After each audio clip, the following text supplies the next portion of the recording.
कि असल में महात्मा गांधी को महात्मा जो टाइटल दिया है वो रविंद्रनाथ टैगोर ने दिया। अच्छा जी। ठीक है जी। और वो उनको गुरुदेव बुलाया करते थे। शांति निकेतन में थे। शाम के टाइम पर गांधी जी उनके शैले जो भी थे उनकी कुटिया के सामने पहुंच गए और कहा कि गुरुदेव चलिए टहलने चलते हैं। गुरुदेव आराम कुर्सी पे बैठे हुए थे। कहने महात्मा जी आप मुझे 10 मिनट दे दीजिए आप। ये कह के वो अपने जो शैक है उसके अंदर चले गए। अच्छा जी। 10 की जगह 15 हो गए, 15 की जगह 20 मिनट हो गए, 25 मिनट हो गए। गांधी जी से बर्दाश्त नहीं हुआ। अंदर गए तो क्या देखते हैं, एक फुल मिरर के सामने रविंद्रनाथ टैगोर कंघी लिए बड़े तरतीब से अपने बालों को सजा रहे हैं, देख रहे हैं, परफ्यूम लगा रहे हैं, सज रहे हैं, शोला श्रृंगार कर रहे हैं। गांधी जी ने कहा गुरुदेव इस उम्र में ये सजना धजना ये श्रृंगार। रविंद्रनाथ टैगोर ने गांधी से कहा कि महात्मा जी जब तक जवानी थी तब तक तो चल जाता था, बुढ़ापे में मैं किसी को अगली या असुंदर लगूं ये बहुत बड़ी वायलेंस की बात है। ठीक है ना? अंकल जब आपको कोई बोलने लगे एक्सेप्ट इट। एक प्रोग्राम में मैं गया तो मैंने यही बात कही, आप लोगों की अगर दुआ रही तो 63 साल का हो जाऊंगा। अब एंकर को तो कुछ बोलना है तो वो बोले नहीं नहीं अन्नू जी आप तो दिल से अभी भी जवान हैं। मैंने उनकी तरफ कहा अगर कोई किसी स्टेज पे जाके ये बोले कि अभी तो दिल से जवान है तो इसका साफ मतलब है कि जवानी बाकी सारी जगह से गायब हो चुकी है।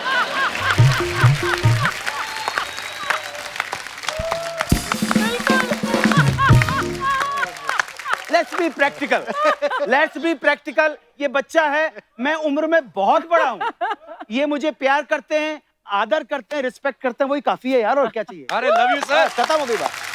Follow the script.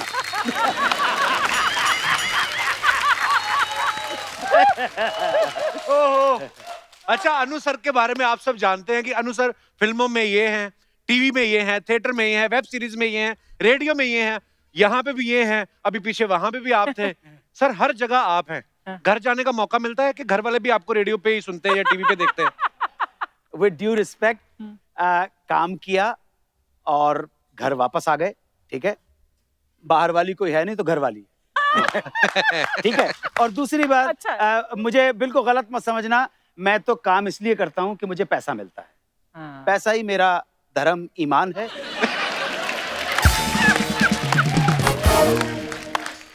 परंतु पैसे के लिए ना मैं आपकी जेब काटूंगा, ना आपका गला घोटूंगा, ना चोरी करूंगा और देश को नहीं बेचूंगा। Love you sir. पैसा ही नहीं। और जिनका धर्म ईमान पैसा नहीं हो, हमारे पास कपिल शर्मा के शो में आए, अपने सारे बिलियन हमें दे दें हमारे ओहो सर बहुत बहुत स्वागत है, मजा आ गया। आइए सर। Thank you.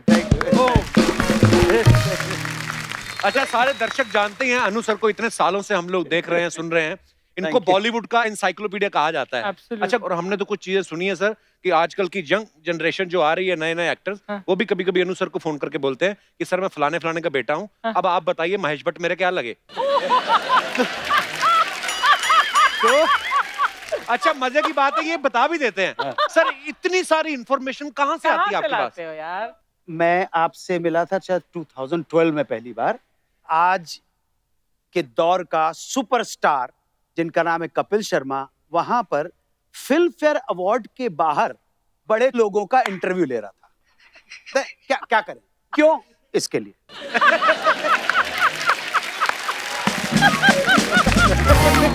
समझे? तो इस वजह से क्या होता है कि जब आदमी को सही राह पे चल के पैसा मिलना शुरू हो जाता है तो आदमी उसमें मन लगा के काम करता है। कहता है यार कॉम्पिटिटिव वर्ल्ड है, मेरे पास जो इंफॉर्मेशन है वो ऐसी होनी चाहिए जो ऑथेंटिक भी हो और इंटरेस्टिंग भी हो, इसलिए वो होता। Information is money and you have all the फिल्मी इंफॉर्मेशन पॉसिबल। नहीं फिल्मों के अलावा भी नहीं, संगीत के बारे में पूछ लो, फिल्मों के बारे में पूछ लो। अब जैसे मैं आपको बता रहा हूं, आपने रिश्ते नातों की बात की, हम भी रिश्ते नाते बताते हैं कि भाई शत्रुघ्न सिन्हा और विजेता पंडित में मतलब क्या पारिवारिक रिश्ता है। अरे विजेता पंडित और शत्रुघ्न सिन्हा में फैमिली कनेक्शन क्या है? कितना ही दूर का हो लेकिन फैमिली कनेक्शन तो फैमिली कनेक्शन होता है। तो विजेता पंडित के पिताजी पंडित प्रताप नारायण के बड़े भाई पंडित मनीराम की बोटी बेटी योगाई शर्मा और स्वर्गीय आस्करण शर्मा की पुत्री महिमा के हस्बैंड नील की पत्नी पूनम के हस्बैंड है Shatrughan Sinha. Oh my God, समझ नहीं आया।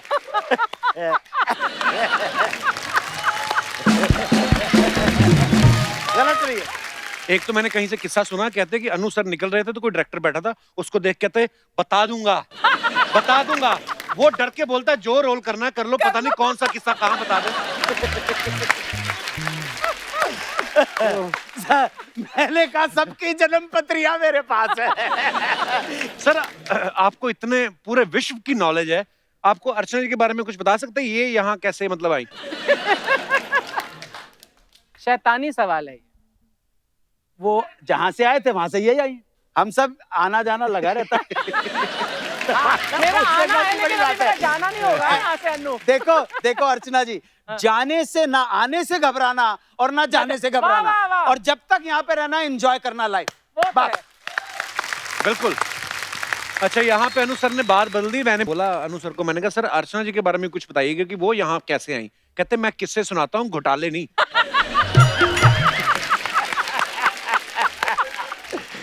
बदमाश कहीं का। भैया आर्टिस्ट हैं, उनका घोटाले से कोई लेन देन नहीं है मेरा। लेन हाँ, देन नहीं। बिल्कुल। देखो आप एक आर्टिस्ट दूसरे को कैसे मोटिवेट कर, मैं ऐसा कुछ नहीं सोच के आया था, लेकिन ये आर्टिस्ट का कॉन्फिडेंस, प्रेजेंस ऑफ माइंड, कलाकारी, टैलेंट ने बड़े बड़ों को बोलने पे मजबूर कर दिया।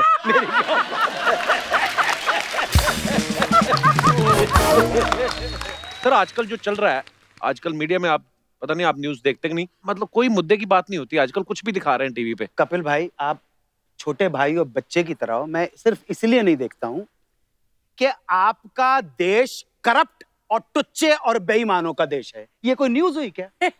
ये कोई न्यूज़ नहीं है, ये तो सत्य है। ये न्यूज़ नहीं है। न्यूज़ पता है क्या है?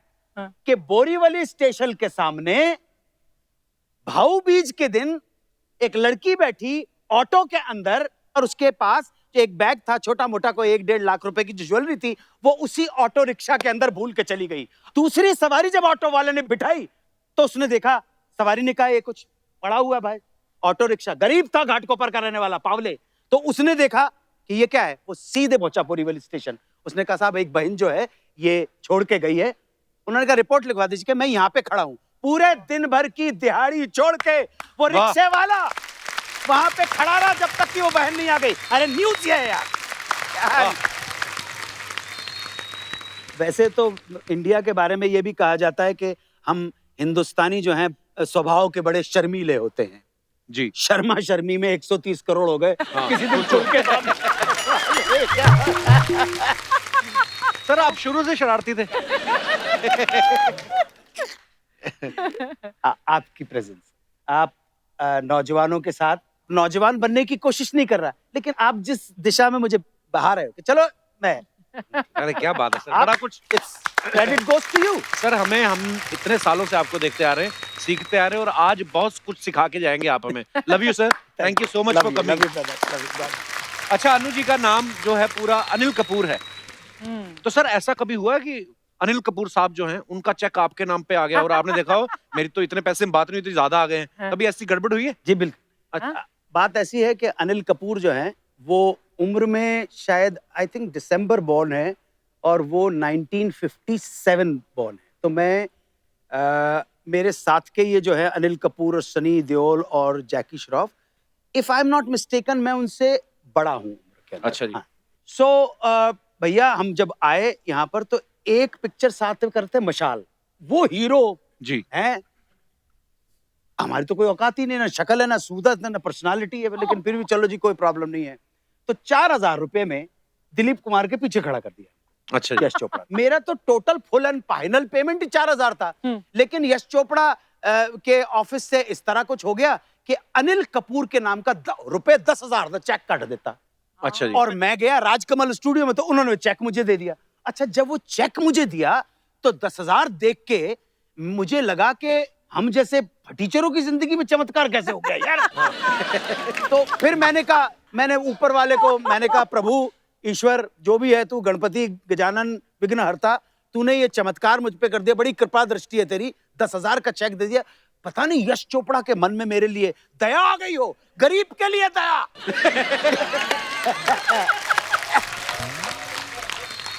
गरीब के लिए दया आ गई, इसलिए उन्होंने कहा फुल एंड फाइनल पेमेंट का 2.5 गुना लेके चला जा। तो आज अब संयोग से कि 2-3 दिन के बाद बोनी कपूर जब गया अपने भाई का पेमेंट लेने के लिए, तो वहां अकाउंटेंट ने बोल दिया कि भाई 10,000 का चेक हो गया।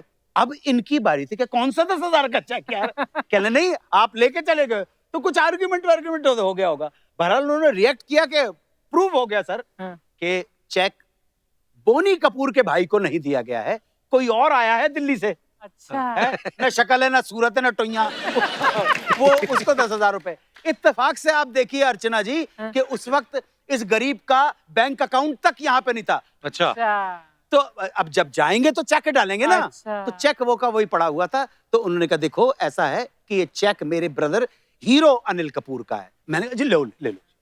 इतना ईमानदार था मैं। क्या बात है। ऐसा। अच्छा इनका नाम भी सेम था, चेक आ गया, हालांकि विद्रोह भी कर सकते कि नहीं मेरा ही है। अर्चना जी का तो किसी से नाम भी नहीं मिलता, फिर भी शत्रुघ्न सिन्हा साहब का चेक उठाती थी ये। I wish। अच्छा एक चीज अर्चना जी आपने हमेशा नोटिस की होगी कि अनु सर जो भी कैरेक्टर करते हैं, मैं जितनी भी इनकी फिल्में देखी हैं, ड्रीम गर्ल हो या जॉली एलएलबी हो या हम हो या जितनी भी आप फिल्में देखो, पर एक हमने देखा जब आपने बड़ी 26 साल की उम्र में शायद 70 साल के बूढ़े आदमी का कैरेक्टर किया था, तो आपने उनको कहा नहीं कि चॉकलेट खाने की उम्र में मेरे को आप च्यवनप्राश वाले रोल दे रहे हो।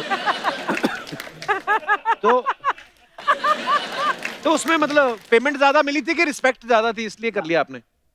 मेरे बड़े ब्रदर श्री रंजीत कपूर ने वो प्ले डायरेक्ट किया था दिल्ली से। अच्छा जी। बड़े बड़े महारथी थिएटर के श्री पंकज कपूर, श्री SM जहीर, श्री के रैना, श्री MK रैना, बड़े बड़े, और मुझे ये रोल दे दिया।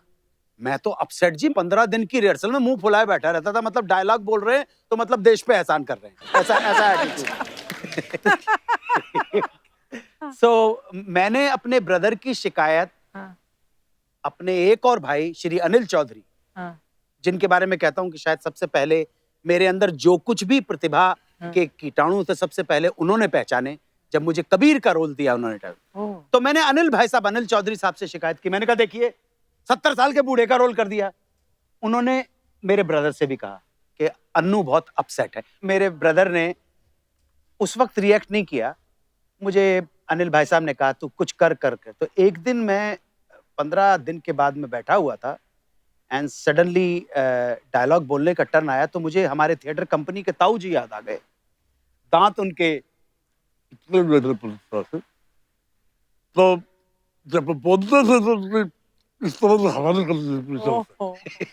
तो मैंने ये कर दिया और मेरे ब्रदर को कहा यस। अच्छा। और इस तरह से सडनली वो कैरेक्टर निकल गया। क्या बात है। और उसकी वजह से थोड़ा सा जब हम लोग प्ले लेके यहाँ पर आए थे तो बड़े बड़े लोगों ने देखा और एक वो प्ले एक जरिया बन गया यहाँ तक आप सब लोगों के सामने पहुंचा। क्या बात है, ब्यूटीफुल जर्नी। सर कभी ऐसा भी हुआ, आपने इतना लंबा करियर है आपका, कभी आपको यार स्क्रिप्ट ना पसंद आई हो, आपने कहा मैंने करना नहीं है ये, इस चक्कर में आपने पैसे ज्यादा बोल दिए हो? अरे सर ये और वो भी मान गया हो? हम तो पूरी स्टडी करके बैठे वो उस जमाने में 4x4 सीमा सोसाइटी में रहता था। नीचे का एक कमरा था, ग्राउंड फ्लोर का, सेपरेट एंट्रेंस थी, उसकी छोटी सी बालकनी थी। तो उस बालकनी में एक छोटा सा गैस का स्टोव लगा लिया था और अंदर EMI जैसे कहते हैं इंस्टॉलमेंट के ऊपर 6,500 रुपए का एक फ्रिज भी ले आए थे और कटसी सत्यजीत रे का एक प्रोजेक्ट कर लिया था। अच्छा जी। उम्मीद से ज्यादा पैसे मिल गए थे। हमने तो कहा 3,000 मिलते तो 15,000 दे दिए। लेकिन अभी जी एक अग्रवाल साहब थे, वो आए और उन्होंने जो सब्जेक्ट सुनाया अर्चना जी, वो तो सेमी पोर्नो फिल्म का सब्जेक्ट था। तो मैंने कहा कि जी मैं तो नहीं, ये तो नहीं करूंगा। मैंने अपने सेक्रेटरी, मेरा सेक्रेटरी का नाम था भूपी, मैं क्या भूपी ऐसे नहीं करना यार, ऐसे अश्लील है, अश्लील है, एनु की लग रहा है कि मैं इस तरह। आप ताजुब करेंगे, अभी भी एक मेरा फैन है, उसने कहा मुझसे, मैं बात बाइफरकेट नहीं कर रहा, कहने लगे कि मैंने आपको सामने रख के एक फिल्म का सब्जेक्ट लिखा है, बिल्कुल आप ही मेरे सामने पर्सोनिफाई हो गए। मैं आपको कहानी सुनाना चाहता हूँ। मैंने कहा तू स्क्रिप्ट, कहले मैं फोन के ऊपर बताया, इट इज अ स्टोरी, आपको सामने ले, ए परवर्टेड सन की बुड्ढे की कहानी। मैंने कहा यार, तो बहरहाल मैंने भूपी को कहा, मैंने कहा भूपी मेरे को नहीं करना है। हाँ। कहते बाबूजी देखो आप कोई फिल्म इंडस्ट्री च रहंदे ने, स्ट्रेट नो नहीं कहते। हाँ तो मैंने कहा कैसे करेगा? कहने कि इससे ज्यादा मांग लेते हैं। तो मैंने कहा इससे कितने दिन का काम है? कहते 5 दिन का काम। हाँ। मैंने कहा मांग ले पैसे। तो कहने लगे मैं ठीक है मैं मांग ला। 8,000 मांगने, मैं पागल हो गया? 2.5 में तो सैल्यूट करके जाते हैं। 2.5 से 4 कर ले, हाँ, लेकिन 8,000 कहते जे नहीं करना ना तो 8,000 बोलने की जाता है। कहते ठीक है जी। वो दूसरी शाम को लौट के आया तो उसके चेहरे के ऊपर जो एक्सप्रेशन थे यार, वो ना निराशा के थे, ना डिसअपॉइंटमेंट, ना खुशी के थे। मैंने कहा क्या हुआ, क्यों है भूपी? कहते की बतावा जी। हाँ जी। मैंने कहा बता क्या हो गया ना सब सेटल? कहने ना जी हो मैं मान गया। 8,000 रुपए मान गया। पहले दिन सेट के ऊपर उसने लगाया, वो थोड़ा सा किसिंग विसिंग का शॉट था, थोड़ा सा ओपन कर था। तो डायरेक्टर साहब हमारे डीओपी को बोलते हैं, हरमीत जी, हाँ जी सुनाओ जी। हरमीत जी, हाँ जी कैसे जी? ए तुसी ऐसे ट्रोल लगाओ, इधर ट्रोल लगाओ, इधर अनु जी खड़ोते ने, इधर सतनाम है, इधर चुम्मी हो रही है ना, तो ट्रोल लगाओ, ट्रोल लगाओ।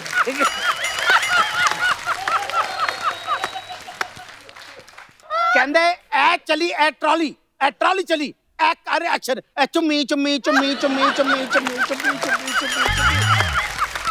चुम्मी चुम्मी चुम्मी चुम्मी चुम्मी चुम्मी चुम्मी। सर वो फिल्म आप देख सकते हैं, और मैं बहुत गर्व के साथ नहीं कह रहा हूं, लेकिन मजबूरी में इस तरह का काम करना पड़ा है। सर आपने जो भी किया है ना, वो कसम से मैं देख रहा हूँ कि आप जब किस्सा सुनाते हैं तो इतना उसमें डूब के सुनाते हैं, तो आप जब करैक्टर करते हो तो कितनी, और मुझे लगता है कि शायद ऊपर वाले की आपके ऊपर इतनी मेहर है, मुझे लगता नहीं कि इतनी मेहनत आपको करनी पड़ती होगी। आप मुझे लगता है कॉस्ट्यूम पहनते हो और करैक्टर में आ जाते हो। मैंने कपिल भाई हमेशा, अर्चना जी एक बात, मुझे जो कैरेक्टर दिया है, with in the limitation of that character, मैं उससे बाहर नहीं जाऊंगा, उसके अंदर खेलूंगा मैं। एक कैरेक्टर एक राग है, एक जोग राग है, उसी के अंदर खेलना है। क्या बात है। राइटर के बाहर नहीं जाना, डायरेक्टर के फ्रेम से बाहर नहीं जाना, उसी में आप जो कर सकते हो। पर अन्नू, आप तो बहुत पहले शुरू किया था 1980s में, राइट? नहीं, थिएटर तो 16 साल की उम्र में जी, 48 साल हो गए। तो you have brought that kind of acting on screen जो आजकल नए दौर में शुरू हुई है। मतलब हमारी बॉलीवुड में थोड़ी सी ओवर, थोड़ी सी ज्यादा, थोड़ी सी रिप्रेजेंटेशनल एक्टिंग होती है, बट आप, पंकज कपूर वगैरह, उन्होंने उस रघुवीर दौर भैया, में हम लोग सब एक ही जगह से निकले हुए एनएसडी के लोग हैं। पंकज कपूर हुए, श्री रघुवीर यादव हुए, तो ये अनुपम के, ये हम लोग एक ही पेड़ के फल हैं। तो अप्रोच हमारी रोल को करने की जो है, हम लोग कितने कॉमेडी करवा लो, उसको सीरियसनेस के साथ, अप्रोच हमारी सीरियस है। आज आपके प्रोग्राम में आया हूं, मुझे मालूम है हंसने हंसाने का प्रोग्राम है, लेकिन यहाँ पे आप ये सोचें कि मैं ऐसे करके बैठना भी होगा ना, तो उसमें भी एक अदा होगी जी। क्या बात है। उसमें ऐसे नहीं है।